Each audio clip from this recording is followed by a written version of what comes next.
Hola, ¿cómo están todos? Estamos aquí desde los estudios de Wintec Comunicaciones en esta oportunidad para hablar acerca del proyecto Educando por los Caminos de Aysén, Relatos de Aula. Y me acompaña Mónica Vera Vera, representante legal de la agrupación de profesores jubilados de Coyhaique, a quien saludamos. ¿Cómo estás, Mónica? Muy bien, gracias por la invitación.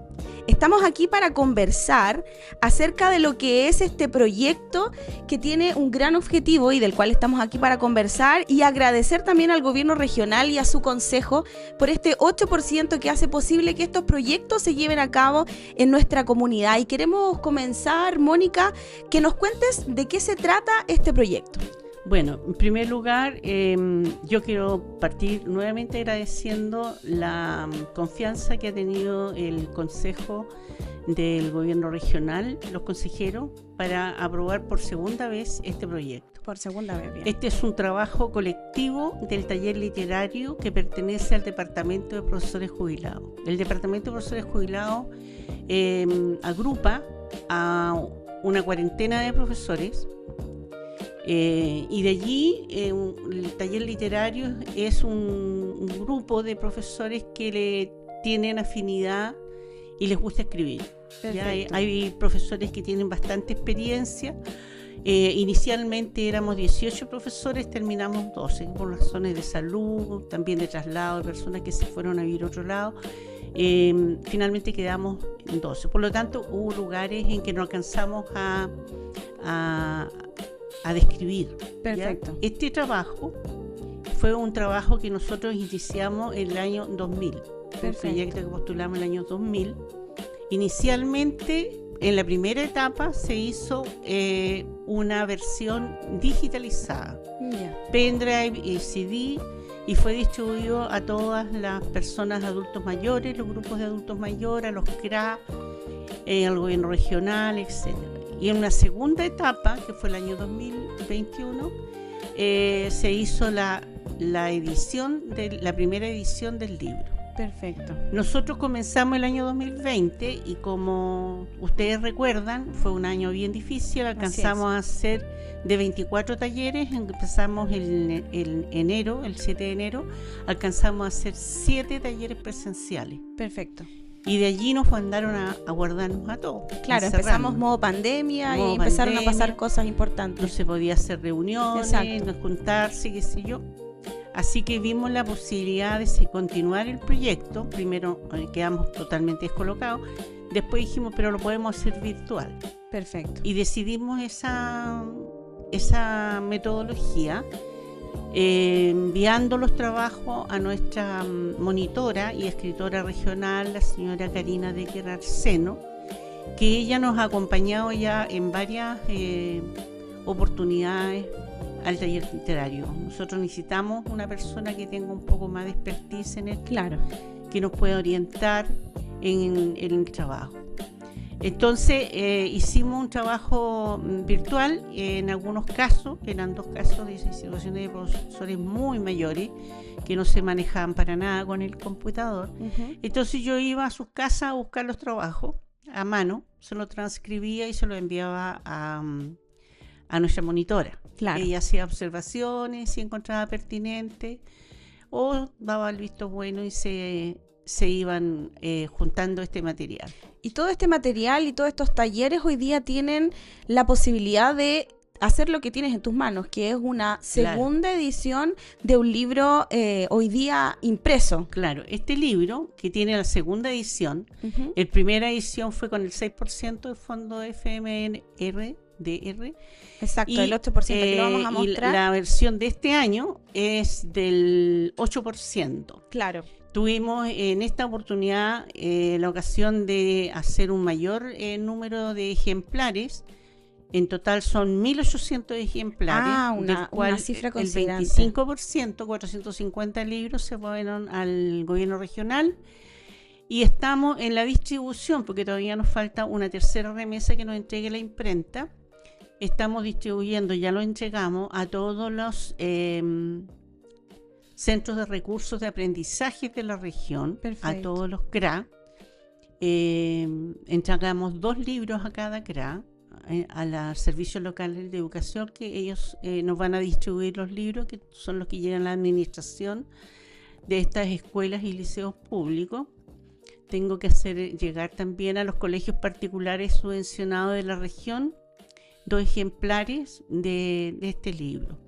También nosotros nos comprometimos y se lo entregamos ya, 60 libros a la biblioteca regional. Ellos los distribuyen a las distintas bibliotecas que están en la región y también distribuyen a nivel central a la Biblioteca Nacional de Museo y Archivo, que tiene que llevar 5 o 6 ejemplares. Bien. Además, nosotros nos comprometimos porque hicimos una segunda edición. En la primera edición fueron 1.200 libros, que fue absolutamente poco para la demanda que tuvo. Perfecto. Entregamos un libro a cada uno de los grupos de adulto mayor de Coyhaique y de Aysén. Hicimos 2 presentaciones, el lanzamiento del libro, uno acá en Coyhaique, que fue muy en la intimidad, porque todavía estamos en pandemia, estábamos solamente nosotros, ni siquiera podíamos invitar a la familia. Y después, pasados unos meses, cuando en Aysén conocieron este libro, y hay muchos relatos de Aysén, el alcalde junto con la biblioteca regional de Puerto Aysén hicieron un lanzamiento, ¿no? Así que fuimos todos los que podíamos trasladar, ¿no? Los que escribimos en el libro, fuimos a Aysén. Entonces, estamos cubriendo un universo bastante amplio. Exactamente, gran parte de la región, entonces, con este libro. Los que más nos pedían estos libros son los adultos mayores. Se entiende. Entonces, ahora hicimos un tiraje un poco mayor de 1.800 libros. Yo quiero también destacar, tú tienes en tus manos un ejemplar, sí, claro, la calidad del libro. Sí, es un podemos libro mostrarlo, que se hizo acá en Grafodiens, que es una imprenta coyhaiquina. Quisimos nosotros privilegiar los emprendimientos locales. Tiene además un separador de libros. En la portada están una foto de Puerto Aysén, del Liceo Puerto Aysén, en que la calle está totalmente anegada. Y al medio hay un par de ilustraciones de los pocos talleres que alcanzamos a hacer presencial, y después al final tenemos 12 ilustraciones de las escuelas y liceos que se mencionan allí. No están todas, bueno, alcanzamos a hacer 12. Este trabajo fue un trabajo muy delicado que hizo el profesor de artes plásticas Freddy Jofre Pino. Perfecto. Que es un coyhaiquino. Con mucho talento, porque está muy lindo el trabajo. Es un trabajo en graffiti. La idea era plasmar las escuelas y liceos de la época en que nosotros nos centramos en nuestros escritos, en nuestros relatos, que son en la década del 60, 70 y 80. Claro, veo entonces, aquí que acá hay unas imágenes, por ejemplo, no Escuela sé si se alcanza a captar. Exacto. Allí. Está el internado de Puyuhuapi. Exacto. Hay un matrimonio de profesores que él, Francisco Susí, que fue uno de los que escribió, trabajó 27 años ahí. Bueno, ahí está la escuela, todavía esta escuelita está ahí en pie. Vamos a ir pasando digitalmente las imágenes para que la gente las pueda ver. Es la escuela de Valle Simpson. Y después hay unas imágenes de la escuela, por ejemplo, de Valle de la Luna, pero la escuela del Gato, la escuela Valle de la Luna, la escuela Villa Ortega, del Blanco, Almaceda, eran todas iguales. Esta fue una reforma del gobierno de Frei Montalva. Perfecto. Entonces fue bien interesante porque tiene como 2 naves, una nave que es el de las salas de clase y otra nave donde está el comedor y los dormitorios de los niños, porque todos estos colegios eran escuelas internados. Exacto. En algunos casos habían situaciones de niños que prácticamente vivían los 365 días. Claro, por ejemplo, en la escuela del Balseo había una escuela hogar, que esa escuela también tenía niños que estaban el año completo ahí, no tenían familia. Entonces, era re importante poder mostrar a la comunidad, recordarle en algunos casos, y que para el caso de los jóvenes de hoy conozcan las dificultades con las que se trabajaba. Son como memorias, entonces. En memoria, son relatos cortos, en algunos casos hay un poquito más extenso de cómo se formó, por ejemplo, la educación técnico-profesional acá. Yo voy a mencionar acá a los profesores que Sí, fuimos claro. los del taller. Está Guadalupe Flores González, que ella trabajó inicialmente como profesora de matemática, empezó trabajando acá, fue primero profesora normalista y después profesora de estado en matemática, y ella trabajó primero en Puerto Aysén. Yo la conocí cuando ella trabajó en el Departamento Provincial de Educación, a cargo del monitoreo del trabajo de enseñanza media junto con Arturo Barriento, que era de lenguaje. Entonces Guadalupe, ella trabajó allí harto tiempo, y después cuando se fundó el Liceo Juan Pablo II, ella fue su primera directora por casi 20 años. Perfecto. Faltaban como 2 meses para que cumpla 20 años.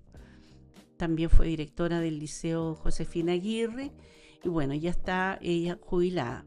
Guadalupe es una de nuestras escritoras. Iris Guzmán Correa, ella es profesora de inglés, es santiaguina. Bueno, nació en Cunco en realidad, pero estudió allá en Santiago, en la Universidad de Chile. Ejerció en San Antonio, San Bernardo, en Santiago, y fue cuando se le hizo muy complejo, el año 73, 72, en que era muy complicado trasladarse en distancias largas en Santiago por todas las movilizaciones que había, decidió trasladarse a Coyhaique. Perfecto. En esos tiempos existía el traslado, existían las permutas, existía el traslado para los Estamos profesores. hablando de años, Estamos hablando atrás, de la década del 70. Entonces postuló y quedó acá, y trabajó en el Liceo Josefina Aguirre hasta el año 87, y también en la Escuela Agrícola. Perfecto. También ejerció en otros colegios. Bueno, ella hoy día tiene 100 años. Iris está lamentablemente en un hogar, está en el ELEAM, está bien, está lúcida. Yo soy sorprendente. Su representante legal. Ella tiene visita de muchos colegas y exalumnos que la van a ver, le cantan, hablan en inglés. Y encontramos sus memorias en este libro. Están sus relatos de ella. También está la colega de Educación General Básica, Alicia Moncada Romero. Alicia trabajó en la provincia de Aysén. Ya. Ahí trabajó en varios colegios de la ciudad de Puerto Aysén, pero también trabajó en las Huillas, en Caleta Andrade y Puerto Aguirre. Así que hay relatos que también se concentran allí. Nerta Orellana Troncoso, Nerta también está con problemas de salud, ya tiene dificultades para caminar. Ella es oriunda de Valle Simpson, nació ahí, estudió en la escuela de Valle Simpson, en esa escuelita que todavía está allí, así. Claro. Ejerció también una vez que se fue a estudiar a la universidad. Volvió y se volvió a trabajar ahí, y después más de 30 años estuvo en la escuela Pedro Quintana Mancilla. Perfecto. También está Rosa Pesutis Vukasovic, que ella es profesora de biología. Ella es oriunda de Punta Arenas, estudió en la Universidad de Chile y ejerció en Puerto Aysén y Coyhaique, así que los relatos de ella son de esas dos localidades. Perfecto. Ejerció como profesora, estuvo muchos años también como jefa de unidad técnica pedagógica del liceo, hoy Josefina Aguirre Montenegro, y bueno, ya está jubilada también. También nos acompaña en este grupo Arturo Rivera Altamirano. Exacto. Arturo Rivera es profesor de Educación General Básica, tiene mención en Educación Diferencial. Perfecto. Trabajó muchos años en la Escuela España, y en los últimos años estuvo como inspector en la Escuela Pedro Quintana Mancilla, pero él se inició en Ñiriguao. Mira. Entonces tiene relatos acá de esa localidad. En Ñiriguao, cuando estaba como directora ahí don Ramón Hernández y su señora de profesora. Perfecto. Eliana Sandoval Delgado, ella es de acá. Ella ejerció siempre en la escuela Pedro Quintana Mancilla, profesora de Educación General Básica, también con mucha sensibilidad en la escritura. Francisco Miguel Sucí de la Cruz, ellos eran un matrimonio, su esposa, pero la esposa no estuvo en nuestro taller. Ellos trabajaron en Torreones. Perfecto. Es coyhaiquino, Francisco. Estudió en la Escuela Normal Barros Arana. Ya. Se vino a trabajar a los Torreones, en el sector de los Torreones, y después estuvo trabajando un par de años también en las Huichas, Caleta Andrade y Puerto Aguirre. Y durante 27 años estuvo en la localidad de Puyuhuapi. Perfecto. Ahí hay una historia bien entretenida de Francisco. María Delia Torres, ella es una profesora que es de la 9ª región, Ya. pero vino recién titulada a Coyhaique, trabajó siempre en la escuela Pedro Quintana Mancilla, es profesora de música. Perfecto. Ella tiene una voz privilegiada, seguramente ustedes recuerdan, ella es una soprano, siempre está deleitándonos en sus presentaciones con su hermosa voz. También escribe muy bonito, María Delia. Después está Bernardita Vera Mancilla, que ella llegó de muy pequeña a la localidad de Los Torreones, en la provincia de Aysén. Trabajó en Los Torreones y trabajó en el Balseo.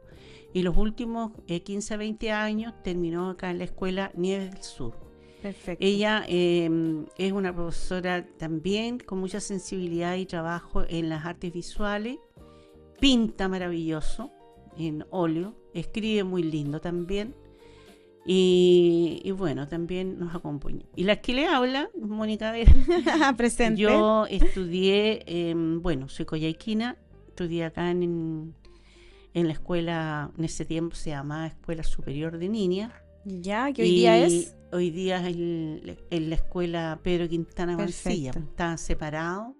Bueno, la reforma de Frei Montalva hizo que los colegios sean mixtos, porque antes estaban separados. Exacto. La escuela de hombres y la escuela de niñas. Claro. Igual que en los colegios religiosos, los salesianos eran todos hombres, los Sagrados Corazones todas eran mujeres, mujeres. exacto. Entonces, bueno, esa reforma se hizo en la década del 60. Entonces, junto con la reforma educacional que significó primero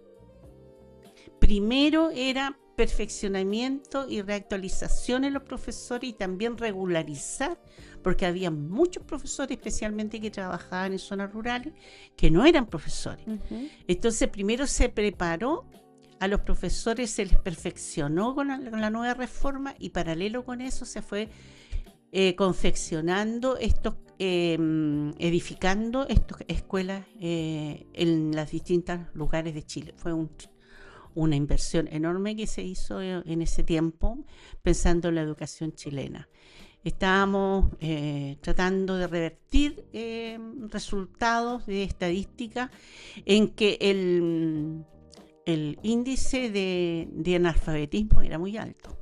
Exacto. También la población rural era muy alta. Entonces se hizo un esfuerzo por ir mejorando eso y hoy día tenemos nosotros sobre un 95% de personas alfabetas, ¿cierto? Claro, no analfabetas. Ha disminuido considerablemente. Con muchos programas también para adulto mayor que se hacen y que el Estado por siempre ha difundido para que las personas puedan ser más independientes en todos sus quehaceres. Exacto. Entonces estamos hablando de un libro que recopila entonces todos los que nos nombraste, son participantes, escritores que tienen historias, las cuales este libro recopila, y hacemos la invitación a toda la gente que nos ve y nos escucha. Estamos con Mónica Vera, representante legal de los profesores jubilados de Coyhaique, y nos viene a mostrar este libro que recopila historias de toda nuestra región, de los profesores. Aquí ella los acaba de mencionar reflexionar y le hacemos una invitación a la gente que lo busque, porque me imagino que aquí hay oro para aquellos, sobre todo adultos mayores, para revivir aquellas historias y lo difícil que era. Y en contexto de eso mismo te quiero preguntar, Mónica, ¿qué los motiva a recopilar esta información, a tomar contacto con tus colegas? Porque veo que conoces a la perfección el currículum de cada uno de ellos, Sí, bueno, de las historias de cada uno de ellos. yo estoy, desde que me jubilé, me incorporé inmediatamente al Departamento de Profesores Jubilados. Este grupo tiene más de 20 años de formación. Históricamente, dentro del Departamento de Profesores Jubilados ha existido el taller literario, porque hay un grupo de profesores con mucha sensibilidad, Itair y Nerta, que son de las primeras, Bernardita, y es la cuarta publicación que se hace. Yo estoy tomando como una publicación Educando por los Caminos de Aysén, pero ellos han hecho otros libros con otros monitores, también con proyectos de Senama, del gobierno regional, otros que se hacían con la biblioteca regional, se funcionaba ahí como taller, allí se hacían con otros monitores también. Entonces, la idea, y el otro día me decía una colega, entre los deseos de Navidad, le estoy pidiendo al viejito Pascuero que el próximo año retomemos nuestros talleres, porque interés existe siempre. Se han ido sumando otros colegas que han ido jubilando, que también tienen mucha sensibilidad por la escritura, la literatura, y la idea es captar estas personas, agruparlas, pero nosotros necesitamos apoyo externo. Por eso es tan importante aquí entra el gobierno regional. El gobierno regional siempre ha confiado en nosotros, hemos sido bien responsables con todo lo que es los tiempos, los plazos, en los gastos también, en transparencia. Contémosle un poco a la gente para transparencia, ¿qué acciones son las que financia finalmente estos recursos? Nosotros, para la impresión de un libro, hay que primero digitalizar, ilustrar, diagramar, editar. La edición generalmente la hace también la misma imprenta. Claro, los profesionales del área. Tienen que ubicar el número de páginas y las páginas de al lado. Y que todo cuadre. Claro, porque son como cuadernillos que se van pegando. Exacto. Entonces, la impresión. Entonces, nosotros cubrimos eso. Además, tiene que estar la difusión.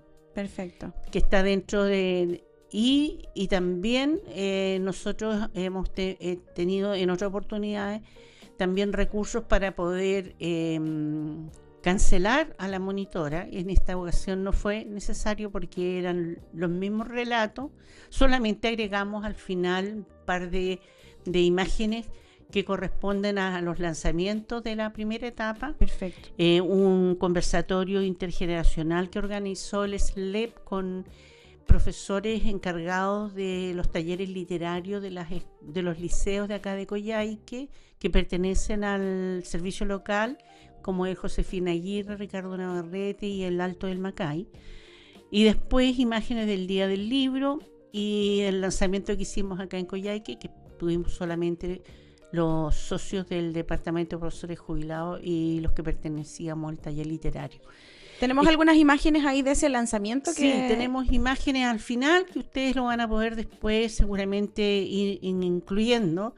Y también están las imágenes de las pocas sesiones que hicimos presenciales. Tenía muchas más imágenes, pero la imprenta necesita fotos de mayor calidad para poderla imprimir. Yo también quiero agradecer a las personas que nos hicieron posible este libro, no solamente a los escritores, a las personas que escribimos, sino que también al que nos ayudó en la digitalización. Perfecto. Tú ves que la letra es una letra que pensando en los adultos mayores. Sí, una tipografía que su tamaño no es una letra agradable. Color gris, es negra. Exacto. Uno tiene que pensar que esto tiene que llegar a todos. Esto está destinado básicamente a los adultos mayores. Claro, estamos entregando ahora, yo la próxima semana espero entregar 2 ejemplares a cada grupo de adultos mayor de acá, que son más de 100 grupos. Ah, perfecto. Entonces ahí ya van más de 200 libros y también una cantidad un poco menor en Puerto Aysén, que hay como 40 grupos de adulto mayor, y eso lo vamos a hacer llegar. Tengo que coordinarme con la municipalidad, con el departamento de adulto mayor, Y también entregamos libros al Senama. Perfecto. ¿Ya? Entregamos unos 40 libros, fui a dejar la semana pasada. Entonces, estamos pensando nosotros en nuestros adultos mayores, que ellos los que más solicitaron este libro. Se agotó. Nosotros en la etapa anterior también teníamos que entregar a la Seremi de Cultura, porque ellos también patrocinaban y le entregábamos una cantidad importante de libros. Entonces nos quedamos con poco y bueno, quedan como 20 libros para cada uno de los que escribimos. Y el resto son todos distribuidos, como te digo, a instituciones que a nosotros nos parece, también a la agrupación de profesores normalistas, que es otro grupo de profesores que también funciona acá, donde Doris Dinamarca es la que dirige este grupo. Perfecto. Otra consulta que tengo respecto a la sensibilidad que tienen los profesores, porque me imagino que este taller, la recopilación de información y todo lo que han logrado hacer, también tiene un propósito en las vidas de los profesores. ¿Cómo crees tú que impacta toda esta recopilación en ustedes mismos, que son los escritores? Primero, dejar un testimonio escrito de preservar la memoria. Perfecto. De quienes educaron por los caminos de Aysén. Nosotros hicimos un listado, tenemos un WhatsApp del grupo, se llama Tallerista Gore. Entonces empezamos a proponer nombres para el libro, perfecto, porque una cosa era el nombre del proyecto y otra cosa era el nombre del libro. Uh-huh. Y votamos finalmente y quedó Educando por los caminos de Aysén, y en esta segunda etapa Relatos de aula, porque son relatos de aula. Cuéntenos un poquito, ¿qué dice el libro? Son ¿Qué experiencia? Cuenta? Mira, yo, por ejemplo, si me permite, voy a recordar, porque hay cuestiones que vale la pena destacar. De hecho, mientras busca, tengo aquí un párrafo. Claro, compromiso incondicional. A ver. Es solamente una página. Y esto, ojalá que hayan algunos estudiantes que lo escuchen. En el año 84 realizaba clases en el Liceo Municipal B número 2, hoy Liceo Josefina Aguirre Montenegro, en la ciudad de Coyhaique. Tiempo de largos y gélidos inviernos. Las salas de clases se calefaccionaban con unas estufas de parafina, wow, que fueron reacondicionadas a leña. No existía la calefacción central que hoy disponen la mayoría de los colegios de zonas extremas. Los semaneros eran alumnos que, entre otras tareas, debían trozar la madera, wow, si querían disponer de una sala temperada. Los semaneros esperaban ansiosos que llegara el profesor a la sala para que los autorizaran a buscar la leña. Recuerdo las carreras de los jóvenes por los pasillos para lograr alcanzar una de las 7 hachas que les permitirían trozarla y no tener que esperar turno. Eran 30 cursos. Por eso lo importante es llegar entre los primeros a la leñera. Regresaban contentos y sudorosos con sus brazadas de leña para ubicarla en los cajones que para tal efecto había en cada sala. Una vez encendido el fuego, se disponían a participar en las clases que preparaban sus profesores. La asistencia a clase era muy buena. Escasamente los jóvenes se ausentaban. Tampoco existía locomoción colectiva ni buses de acercamiento al liceo.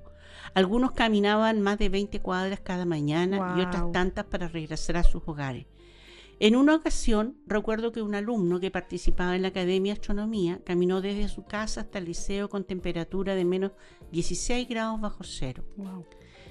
En el primer bloque de la mañana tenía clase de educación física. Estaba mareado y muy pálido. El profesor solicitó el apoyo de un asistente de la educación para que lo llevara al hospital. Atendido inmediatamente en urgencia, su diagnóstico fue hipotermia. Tenía la temperatura muy baja y la presión al mínimo. Allí lo estabilizaron durante un par de horas y fue devuelto al liceo. Eliezer no había tomado desayuno y caminó casi 30 cuadras para llegar a clases. Su responsabilidad casi le cuesta la vida.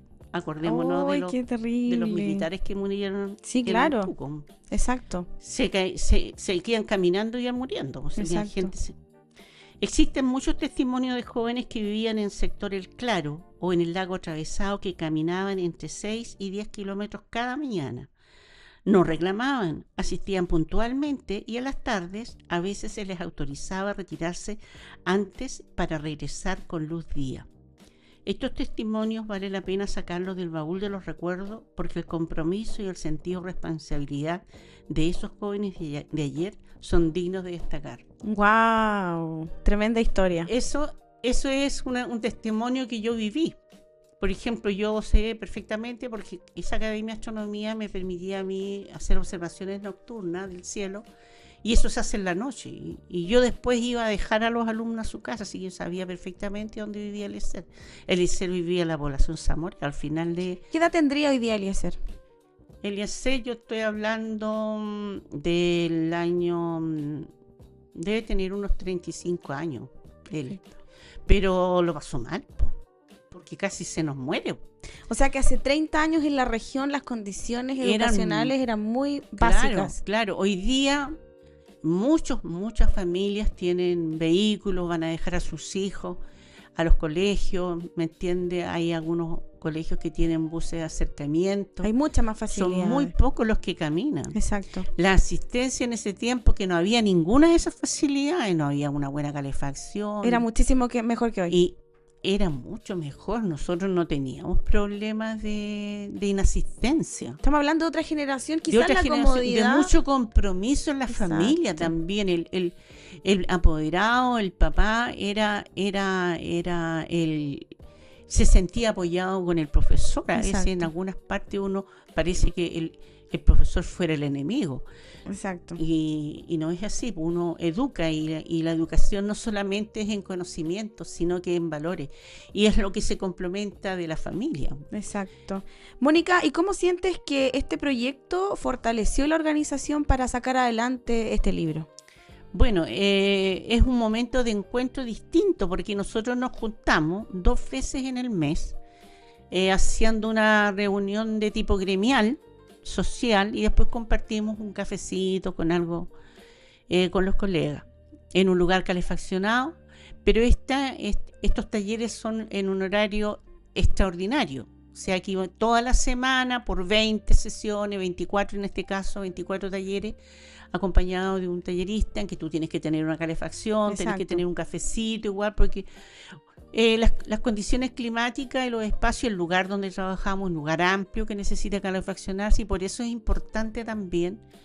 Y yo recuerdo que en la primera vez que hicimos el proyecto yo reclamaba porque el gobierno regional no apoyaba lo que era combustible.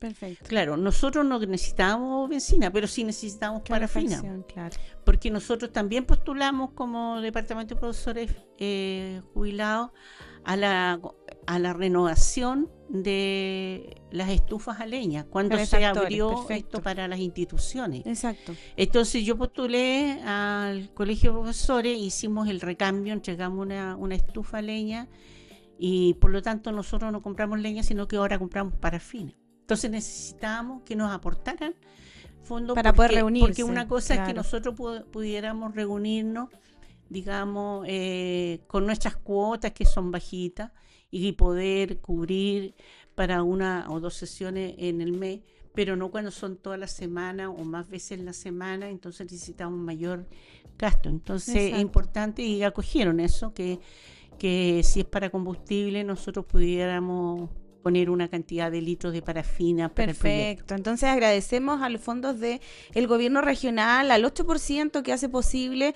este maravilloso libro que yo voy a leerlo porque hay muchas historias como la que acabas de leer que realmente es sorprendente cómo en 30 años nuestra región ha cambiado tanto y quizás a todos los profesores y docentes hoy día o asistentes de la educación les haría bien. Hoy día estamos frente a una generación muy distinta que pareciera que las comodidades nos han hecho un poquito de daño, pero dándonos una lectura de esto nos damos cuenta que en realidad hoy estamos más cómodos que nunca y deberíamos quizás rendir un poco más, así que agradecemos al 8% del gobierno regional por financiar estos proyectos. Y ya para finalizar, para ir cerrando, nos gustaría que nos dejes un mensaje, tu experiencia como profesora. Aquí descubrir otra faceta de mis colegas, porque hay unos colegas que son muy, muy sensibles, unos muy cómicos y divertidos, así como son en la vida diaria, también Claro. lo plasman en los libros. Por ejemplo, hay una historia bien entretenida de un bingo campesino Mira, que hicieron ahí vamos a dejar a todo el mundo entonces ¿cómo se llama? invitados a leer el En libro. Puyuhuapi. Y también hay unas historias que para mí inéditas, que una que relata Bernardita Vera el 20 de mayo del año 66, cuando una gran inundación que se llevó animales, casas y todo. Yo tenía en ese sector de los Torreones unos tíos abuelos, hermanos de mi abuelo, tres hermanos que llegaron allí de Chiloé y se asentaron, estoy hablando de la década de los 30, se asentaron allí mis tíos, varios hijos, 5 o 6 hijos, cada familia, y mis tíos estuvieron con un mes con nosotros, porque era inhabitable, o sea, era una piscina el patio de la casa. Entonces y aquí Bernardita relata esa historia que yo no la había visto en ninguna parte. Algo uno encontraba por estudio, a lo mejor ni te acuerdas, no lo conociste. Yo soy del 91, así claro, que... había un periodista, Baldo Araya, que tenía unos libros también muy interesantes y algo relata de ese tiempo cuando hubo ese aluvión terrible. Entonces aquí ella cuenta cómo lo vivió en la escuela, eso, con los niños y todo. Entonces son historias bien interesantes de las giras de estudio, de los problemas que tenían, de limitaciones, de acceso de material. Entonces hay relatos y son historias cortas de una página y media, 2 páginas. No, es un libro súper digerible. Y que tú puedes abrirlo en cualquier parte y no es como cuando uno lee una novela que tiene que dejar marcado. Ir por parte, exacto. Aquí, claro. Aquí donde se abre puede haber una linda historia, desde historias muy sensibles, pero también con mucha esperanza, porque aquí en la página 107 habla de las aulas de esperanza. Así que hagámosle una invitación entonces a la gente mayores de 35, yo creo que van a encontrar mucha coincidencia con el libro para que lo puedan leer. Yo quiero leer un comentario que nos hace Karina, que yo le pedí que escribiera para la contratapa. Dice: el ejercicio de la memoria es un gran ejercicio. Mejor aún, cuando al poner en movimiento el recuerdo, o sea, al pasarlo por el corazón, se logra plasmar la imagen en algún relato o cuento. Vivencias que hacen historias que marcaron rumbos y sendas para que por ellos transitara el bien más preciado, la educación. A lo anterior se suma el privilegio y luego el aprendizaje que significa leer estas historias. Son un acto de generosidad y vocación que solo maestros y profesores saben brindar, como siempre ha sido su costumbre, sin esperar nada a cambio, con el único anhelo de instruir y enseñar. Ella es nuestra profesora. Qué lindo. Y esto cuando dice el ejercicio de la memoria es un gran ejercicio. Mira, nosotros, antes yo me acuerdo que, bueno, tengo facilidad para las matemáticas, pero yo tenía en mi cabeza una agenda de números telefónicos. A mí eso lo hemos perdido hoy día con los teléfonos. Yo lo repetía 2 veces y ya quedaba inmediatamente almacenado. Entonces, ese lapso de segundos que tú haces para recordar una información es un ejercicio. Es un tremendo ejercicio que ayuda a bloquear o a que las personas no caigan en enfermedades mentales. Claro, que como hoy el día, Alzheimer. antes uno hablaba de un Alzheimer, una demencia senil, eran enfermedades de viejos. Hoy día uno ve que hay personas de 60, 55 años que empiezan a tener síntomas de esto. Entonces, ese ejercicio de recordar, ese ejercicio que uno hacía de sopas de letras, de crucigrama, el ejercicio de memorizar poesía. Nosotros nos decían ya 20 poemas de amor, tercera estrofa, y tenemos que partir de ahí, ¿me entiendes? Entonces, ese ejercicio de memorizar que hoy día se está volviendo atrás, si nosotros miramos la historia, hoy día, por ejemplo, en Francia, volvió la copia de la media copia y el dibujo. Claro. Tiene un efecto entonces en la mente. Hace años que prohibieron el uso del celular, el uso el aprenderse las tablas. Ese ejercicio es fundamental. Entonces, decir a los padres que nos están escuchando que no es un buen regalo entregarle al niño de 7 años un celular. Una pantalla, exacto. Una pantalla. Tú le puedes prestar un radio, o también, ya si lo tienen, preocuparnos de utilizarlo. los tiempos que usan Exacto. esto, porque realmente el daño que se están haciendo, no solamente que están perdiendo la oportunidad de pensar, sino el daño que se está haciendo visual. Exacto. Es terrible. Mira, yo te voy a contar una experiencia. Yo quise renovar mi carnet de conducir Ujú. y resulta que cuando llego la niña me dice, tiene que dar las 2 pruebas. ¿Cómo las 2 pruebas? Si el chico tiene... No, tiene que dar las 2 pruebas. Ya. Me puse a estudiar en el celular las preguntas, porque Exacto. hacía años que no había dado la prueba escrita. Las preguntas, hice un test, otro test. Llegué a las 9 de la mañana, a las 10:30 me hizo pasar el doctor y yo le di, me dijo, una prueba la pasé bien, la segunda la pasé bien, la tercera, Wow. una imagen que era como un caballo, después era un cuadrado y la tercera no la vi. Y cada una iba degradándose más delgada la imagen. Ya, de nuevo, no me dijo, no es hasta que tú veas. Entonces yo me dijo, te tendría que dar una licencia con restricción nocturna y eso significa hasta las 4 de la tarde porque aquí a las 5 ya empieza a Exacto. oscurecer. A mí no me sirve. No me gusta manejar de noche, pero tampoco me servía una licencia así. Y me dijo, apuesto que estuviste mirando el celular. Sí, le dije yo, porque la secretaria me dijo que tenía que dar la prueba, pero si no tienes que dar la prueba, bueno, le dije, ¿cuánto rato estuviste desde que llegué? 1 hora y media en la pantalla. Ya me dijo, te voy a dar la oportunidad de que mañana repitas. vengas a primera hora, pero no ves ni la televisión ni el celular. Mira. Yo empezamos con la prueba que había quedado pendiente, el ejercicio, y lo pasé al tiro. O Vi sea, la sí tiene figura. un efecto. O sea, te das cuenta cómo te vas quemando, te vas agotando los ojos. Y eso a veces los niños pasan, no es media hora, horas y horas y horas frente a la Exactamente. pantalla.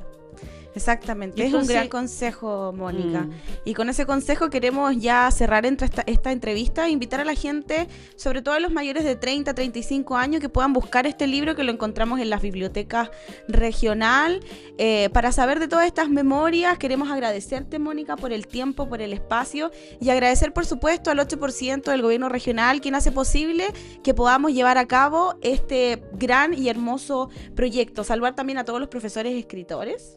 La verdad es que son las estrellas hoy, así que vamos a dejar ahí imágenes de apoyo para que las puedan estar revisando.